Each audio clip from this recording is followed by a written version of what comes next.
Time actually time actually 12 అవుతుంది, 20వ తారీఖు. ఖాళీ కూర్చున్నా.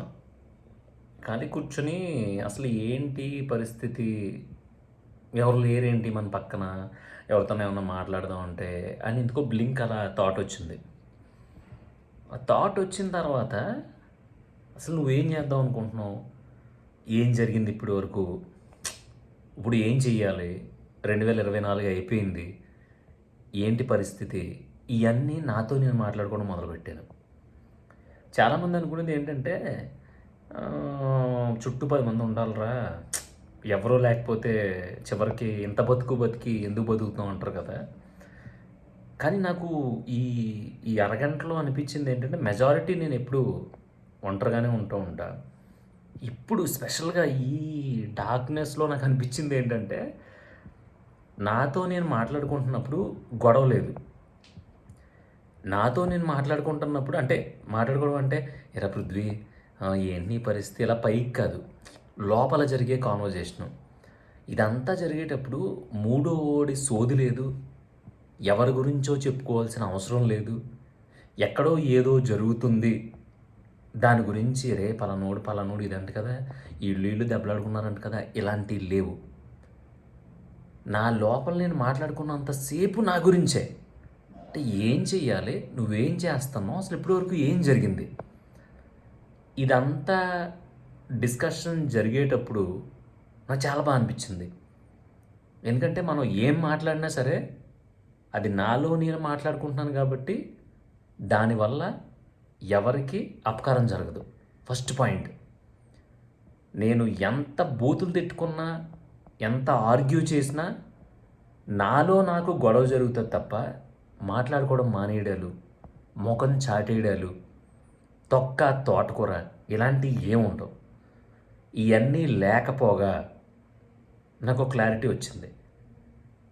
ఏం చేయకుండా కూర్చున్న ఒక 100% టాలెంట్ ఉన్నోడు, ఏం చెయ్యడం చేత కాకపోయినా ఒక 1% యాక్షన్ తీసుకున్నాడు, వీళ్ళిద్దరికీ చాలా తేడా ఉంది.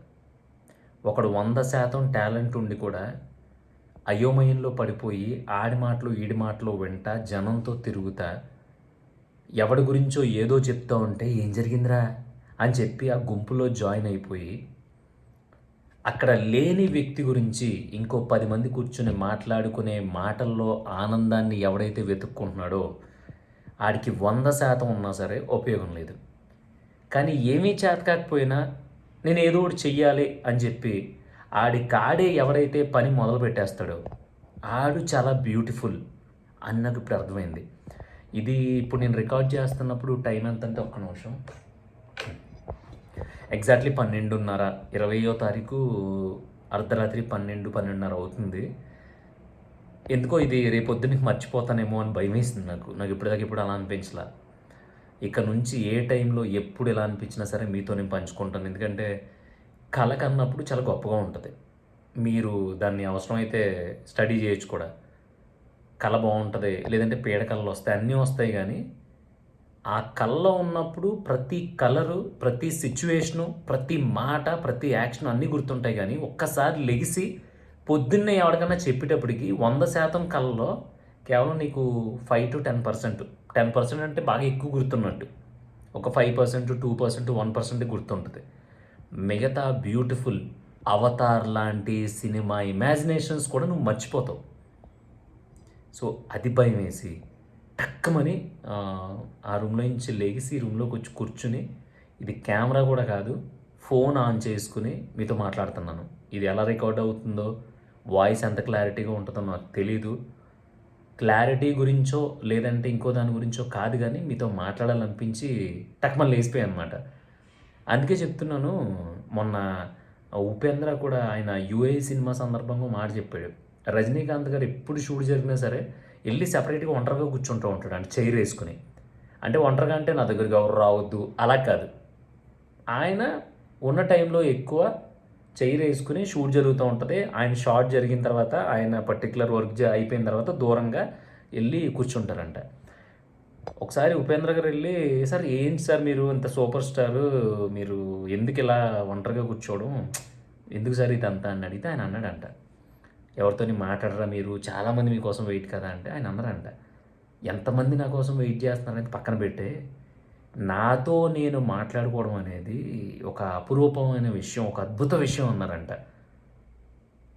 ఆ వీడియో నేను 3 రోజులు, 4 రోజుల క్రితం చూసాను. మేబీ ఆ ఎఫెక్టో తెలీదు.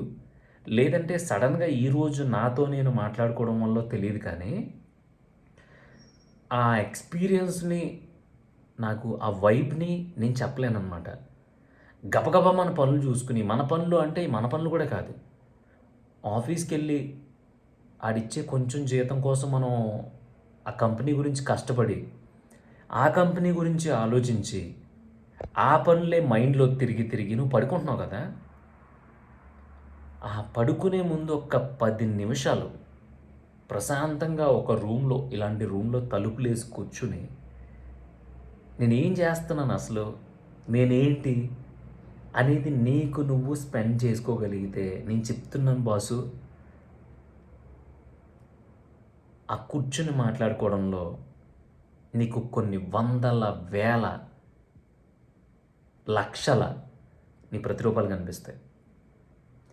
ఇదేమీ ఎమోషనల్ టైం కాదు. లేదంటే ఒక ఎమోషనల్ సిట్యుయేషన్ కాదు.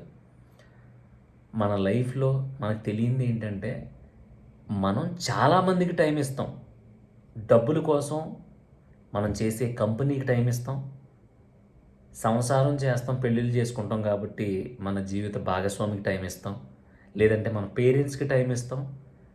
మన తోబుట్టువులకి, అక్కలకి, అన్నలకి, తమ్ముడికి అందరికీ టైం ఇస్తాం. మన రిలేటివ్స్‌కి టైం ఇస్తాం. మన ఫ్రెండ్స్‌కి టైం ఇస్తాం. ఎవడో దారిన పోయేవాడు అంటే ఇప్పుడు పలానా వీధికి ఎలా వెళ్ళాలి అని ఎవడన్నా అడిగితే ఆడికి కూడా చివరికి టైం ఇస్తాం. అట్లీస్ట్ 30 సెకన్లైనా. అంతమందికి టైం ఇస్తున్నావు కదా! కానీ నీకు నువ్వు ఒకసారి ఒక 1 వీక్ లేదంటే ఒక 2 రోజులు, పోనీ వదిలే, ఒక రోజులో పడుకునే ముందు అందరూ పడుకున్న తర్వాత ఒక్క అరగంట టైం ఇచ్చుకొని చూడు. ఫోను, గీను ఏమొద్దు. ఇప్పుడు నాకు మీతో మాట్లాడాలి తప్పదు కాబట్టి, దీంట్లో మాట్లాడాలి కాబట్టి ఫోన్‌లో రికార్డ్ చేస్తున్నా. ఒక చిన్న బెడ్ బల్బ్ వేసుకొని, యాక్చువల్లీ ఇది బెడ్ బల్బే. ఇదివరకు చిన్నప్పుడు అనేవారు కదా! రూమ్‌లో బెడ్ బల్బ్స్ ఉండేవి చిన్నయి, 20 వాట్స్ అలాంటివి. అలాంటి 20 వాట్స్ క్యాండిల్‌లో కూర్చొని ఏం చేయొద్దు అసలు, నువ్వు ఆలోచించొద్దు అసలు, ఖాళీ కూర్చోలాగా. ఏయో గుర్తొస్తూ ఉంటాయి. ఏదేదో అనిపిస్తూ ఉంటది. ఎక్కడెక్కడో మైండ్ తిరుగుతూ ఉంటది. అలా తిరుగుతున్నప్పుడు ఆ టైంలో మైండ్‌లోకి ఒక ఆలోచన అలా వచ్చి నిలబడతది. నిలబడినప్పుడు నువ్వు ఆలోచన గురించి నీలో నువ్వు మాట్లాడడం మొదలుపెడతావు. ఇదేం పెద్ద బ్రహ్మ విద్య కాదు. ఇదేం పెద్ద సైన్స్ కాదు. ఇంకోటి కాదు. చాలా తిరుగుతూ ఉంటాయి గానీ, ఒక్క ఆలోచన ఏదో ఒకటి నీ ముందుకొచ్చి నిలబడతది. దాని గురించి నువ్వు డిస్కస్ చేయడం మొదలు పెడతావు నీతో నువ్వు. ఎంత అద్భుతంగా ఉంటదంటే, ఎంత ఆర్గ్యుమెంట్ జరిగినా, ఎన్ని కొట్లాట్లు జరిగినా, ఎంతసేపు డిస్కస్ చేసుకున్నా సరే, ఆ ఆర్గ్యుమెంట్ చాలా అందంగా ఉంటది. ఎందుకంటే, నువ్వు నీతో పోరాడుతున్నావు, నీతో మాట్లాడుతున్నావు, నీతో నవ్వుతున్నావు, నీతో ఏడుస్తున్నావు. చాలామందికి ఏడిస్తే తక్కువైపోతాం అనిపిస్తది కదా! ఇలాంటి టైంలో కూర్చొని మీలో మీరు మాట్లాడుకోవడం మొదలుపెట్టిన తర్వాత, అది if in case it's a emotional moment, మీరు ఏడ్చినా సరే మీకు చాలా అందంగా ఉంటది. మీకు చాలా బాగా అనిపిస్తది. ఆ కాన్వర్జేషన్ అయిపోయిన తర్వాత ఎంత రిలాక్స్ అవుతారంటే మీరు చెప్తే నమ్మరు. అంత బీభత్సంగా రిలాక్స్ అవుతారు. మేబీ మన 'పృథ్వీ పాడ్స్' మొదలుపెట్టిన తర్వాత, మీరు నేను మాట్లాడుకోవడం మొదలుపెట్టిన తర్వాత ఇలాంటి ఒక సిట్యుయేషన్ మనకి రాలా. కానీ ఈ సిట్యుయేషన్ నాకు చాలా సార్లు వచ్చింది. పడుకునే ముందు, లేదంటే ఏదో మధ్యాహ్నం మాటలు ఎవ్వరో పక్కన లేనప్పుడు చాలా సార్లు అనిపించింది. అనుకునేవాడిని, ఓహో! ఇది చాలా బాగుంది. ఈ వైబ్ చాలా బాగుంది నాతో నేను స్పెండ్ చేయడం అనేది. నేను ఒకసారి మనోడితో కూడా ఈ విషయం చెప్తే బాగుంటది కదా అని చాలా సార్లు అనుకున్నాను గానీ, ఒక దరిద్రమైన హ్యాబిట్ ఏంటంటే బద్ధకం అనేది ఒకటి ఉంటుంది కదా, అది నన్ను ఆపేసింది. Sorry for that. అది ఆపేయడం వల్ల ఈ బ్యూటిఫుల్ థింగ్ని మీతో షేర్ చేసుకోలేకపోయాను. అందరూ పడుకున్నప్పుడు రాత్రంతా నిన్ను మేలుకోమని నేను చెప్పను, అర్ధరాత్రి లెగమని చెప్పను. 1 గంట 2 దాకా పడుకోకుండా ఆలోచిస్తేనే ఆడు తెలివైనోడు, ఆడు డిఫరెంట్ థింగరు, దాన్ని ఏమంటారు, ఆడు డిఫరెంట్గా ఆలోచిస్తాడు అంటే అస్సలు ఒప్పుకోను. వాళ్ళందరూ తింగనావుడు. పడుకుని ఆలోచించడం ఏంటి గురు? పడుకోకుండా ఆలోచించడం ఏంటి? ఇవన్నీ డిఫరెంట్. పడుకుని ఆలోచించాలి, పడుకోకుండా ఆలోచించాలి, కళ్ళు తెరిచాలి, ఇవన్నీ డిఫరెంట్. అదంతా కాదు. నువ్వు నీకు కుదిరినప్పుడు నీతో నువ్వు ఎప్పుడైతే మాట్లాడుకుంటావో అప్పుడు నువ్వు ఏకాంతంలో ఉన్నట్టు గుర్తుపెట్టుకో. ఒంటరిగా ఉన్నట్టు కాదు. ఇప్పుడు నేను ఏకాంతంలో ఉన్నాను, నాకు ఏకాంతంగా అనిపించింది. చాలా డిస్కషన్స్ జరిగినాయి నాలో. నాకు టక్కుమని ఒక స్పృహ వచ్చింది.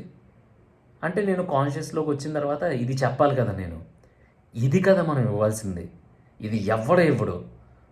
ప్రతి ఒక్కడు వ్యూస్ కోసం, పాపులారిటీ కోసం, ఇంకో దానికోసం చెప్తాడు తప్ప, అరే నిజంగా ఇలా చేస్తే ఇలా ఉంటుంది అనేది నిద్దట్లో లేచి చెప్పడం అనేది నాకు చాలా బాగా అనిపించింది. నిజం చెప్తున్నా. ఇగో చూడండి, పడుకున్నా లిటరల్గా. నాకు ఇప్పటికీ కళ్ళు మూతలు పడుతున్నాయి. కానీ ఇది మర్చిపోతానేమో అనే భయంతో మీ ముందుకు వచ్చాను ఈ టైంలో.